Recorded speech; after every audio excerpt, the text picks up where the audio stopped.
இன்றே டவுன்லோட் செய்து உங்கள் ஃபேவரட் ஷோக்களை என்ஜாய் பண்ணுங்க. இது எங்க அப்பா கிட்ட கேட்டால் இல்ல அதுக்கு இதுக்கு என்னவோ சம்பந்தம்? ஆமா இப்போ சார். ஒண்ணும் இல்ல. இப்போ நீங்க சொல்றதுக்கு இதுக்கு என்ன சம்பந்தம் புரிஞ்சுக்க ட்ரை பண்றேன். இப்போ இவரோட கணவர் இந்த பிராண்ட்ல தான் சட்டை வேணும், இந்த பிராண்ட்ல தான் பேண்ட் வேணும், இந்த பிராண்ட்ல தான் வாட்ச் போடுவேன்னு கேட்கறதுக்கும் நீங்க சொல்றதுக்கு என்ன சம்பந்தம்? சார், இந்த பிராண்ட் போட்டாதான் உங்களுக்கு நல்லா இருக்கும். இதை கொண்டு வர்றது அந்த பொண்ணு தான். எப்படி சும்மா இருக்கிற பையனை உங்க அம்மா நேற்றுக்கு ஏன் 10 பவுனுக்கு சப்போஸ் வாட்ச் நீங்கள் போட்டிருக்கிற வாட்ச்சு கம்மியான வாட்ச்சு, விலை குறைஞ்ச வாட்ச்சு. எங்கள் வீட்டில் நான் போட்ட வாட்ச் இதுதான். உங்களுக்கு இது போட்டால் தான் நல்லாயிருக்கும். உடனே பையன் என்ன சொல்லுவான் தெரியுங்களா? எங்கள் அப்பாவுக்கு இதுதான் வசதியாக இருந்தோம்மா, நீ உன் புருஷன் நல்லா இருக்கணும்னு உங்கள் அம்மாட்ட வாங்கித்தாங்க. இதுக்கு இந்த பிரச்சனைக்கு எல்லாத்துக்குமே வரதட்சணை கேட்குறது, பையன் வீட்டில் எதை கேட்குறதும், பையன் வீட்டில் வாஷிங் மிஷின் கேட்குறதும் எல்லாத்துக்கும் யார் தான் காரணம்? யாரு? பொண்ணு வீடு தான். இல்லை, அவங்க பொண்ணு அப்படி பண்ணியிருக்காங்களோ என்னமோ எனக்கு தெரியல. பட் என் சைட்லையும் சரி, இன்னைக்கு இருக்கிற ஜென்ரேஷன் பொண்ணுங்க ஏர்ன் பண்ணுறாங்க சார்.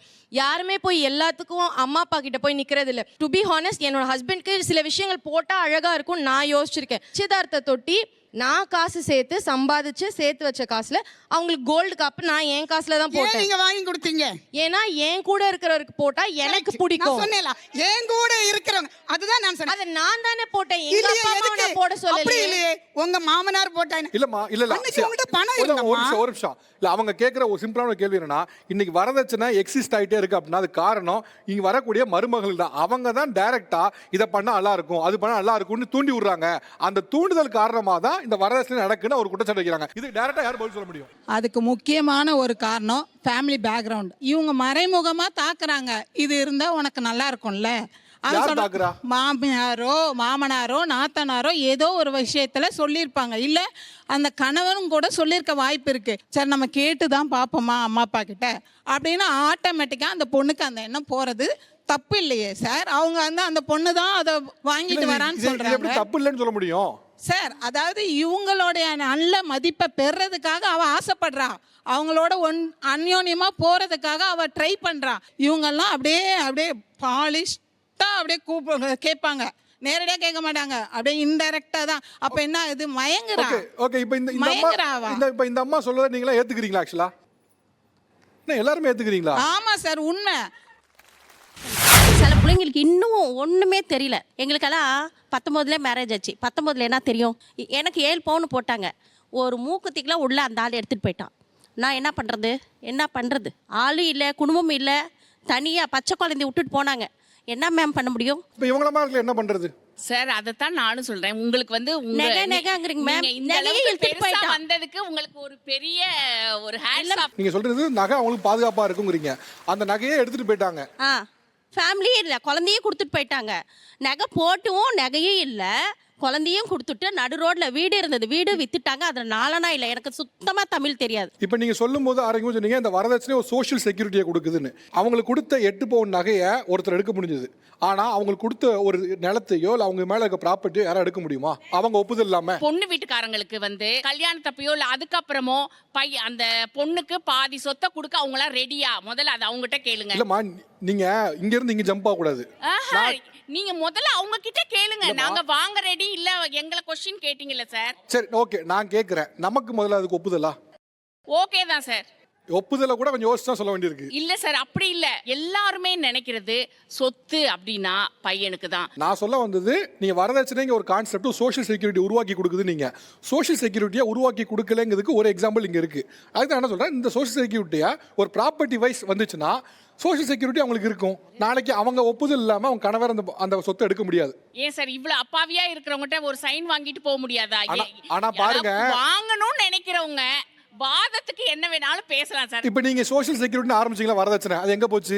அதாவது அவங்க தான் இதுல உஷாரா இருக்கணும்னு தான் சொல்ல வரோம் நாங்க. அதான் இப்போ என்ன பிரச்சனைனா, பொண்ணு வீட்டுல வரதட்சணையும் கொடுக்கணும், அவன் புடுங்கிட்டு போயிடக்கூடாதுன்னு உஷாராவும் இருக்கணும். அதான் நிலைமை இல்ல. இந்த அரங்கமே ரொம்ப ஷாக்கான ஒன்று வந்து இந்த அம்மா பேசும்போது, நான் எப்படியாக வரதட்சணை கொடுமையில் பாதிக்கப்பட்டேன்னு சொன்னேன். இது போல் எனக்கும் ஒரு வரதட்சணையால பாதிக்கப்பட்ட ஒரு சம்பவம் இருக்கு அப்படின்னு சொல்ற யாரா இருக்கீங்களா? வரதட்சணையாலன்னு டைரெக்டாக ஒரு ஜுவல்லை மட்டும் நான் டிமாண்ட் பண்ண விரும்பல சார்.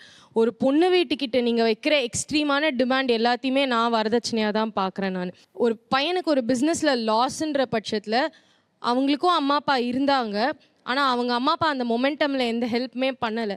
ஸோ என்கிட்ட அப்போதைக்கு ஜுவல்ஸ் இருந்தது. இவங்க எல்லாரும் சொன்ன மாதிரி தான் பிஸ்னஸ் லாஸ் ஆகுறப்போ ஒரு ஒய்ஃப் ஹெல்ப் பண்ணுறான்றது. பட் அது ஹெல்ப் பண்ணுறப்போ நீங்கள் திரும்ப ரீபே பண்ணணுன்றதுமே ஒரு ஹஸ்பண்டோட டியூட்டி தான். பட் ஆனால் அவங்க கடைசி வரைக்கும் அதை பண்ணதே கிடையாது. இன்றைக்கும் எனக்கு லீகலி பேப்பர்ஸ் எல்லாமே முடிஞ்சிருச்சு. பட் அவங்க இப்போ வரைக்கும் எனக்கு அது ரீபே எதுவுமே பண்ணதே அந்த கிடையாது. நஷ்டத்தை அடைக்கிறதுக்கு அவங்க வந்து வாங்கின நகையை திருப்பி கொடுக்கவே இல்லை. இல்லை சார், பண்ணவே இல்லை சார். இப்போ நீங்க வந்து அந்த வச்ச நகையை திருப்பி கேட்கலாம் தானே? இல்லை சார், அதுக்கான வேர்ட்ஸ் வந்து ரொம்ப மோசமான வேர்ட்ஸாக இருந்தது வெளியில் வந்தப்போ. மொதல் விஷயம் வந்து உங்கள் அப்பா அவனை சரியாக வளர்க்கலன்ற. ஏன்னா நான் திரும்ப ஒரு கேள்வி கேட்டுட்டேன். நீங்க என்ன கேட்டீங்க ஆக்சுவலி? நீங்கள் வாங்கினது தானே, திருப்பி கொடுக்கறதுக்கு என்ன கஷ்டம்? ஒரு வாக்குவாதத்தில் வர வார்த்தைகள் தான். ஏன் கொடுக்கலன்னு கேட்க போய் நீ ஒரு பொண்ணாக இருந்துட்டு இப்படி ஒரு கேள்வி கேட்கலாமா? அண்ட் உங்கள் அப்பா அவனை சரியாக வளர்த்துருந்தா நீ இதெல்லாம் கேட்பியா? இதுதான் அதிகபட்சமாக பண்ணாங்க. ஓகே, இப்போ ஆக்சுவலி நம்ம கூட லாயர் இருக்காங்க, அவன்கிட்ட ஒரு பாயிண்ட் கேட்டுடலாம். இப்போ அவங்க திருமண வாழ்க்கையில் இருந்தாங்க, அப்போ வரதட்சணையாக வந்த நகையை வந்து ஒரு பிஸ்னஸ் லாஸ்னு ஹஸ்பண்டுக்கிட்ட கொடுத்துருக்காங்க. அது சூழ்நிலை காரணமாக, வேறு சில சூழ்நிலை காரணமாக அவங்க வந்து திருமண வாழ்க்கையை விட்டு வெளியே வந்துட்டாங்க, லீகலாக வெளியே வந்துட்டாங்க. இப்போ அவங்களால அந்த நகையை திருப்பி மீட்க முடியுமா? லீகல் என்ன சொல்லுது? இதில் நான் முக்கியமான விஷயமா நான் பார்க்கறது, நீங்கள் சொன்னீங்க இல்லையா, பொண்ணா இருக்கிற நீ பொண்ணா பேசுகிற, இப்படி பேசலாமா அப்படின்னு.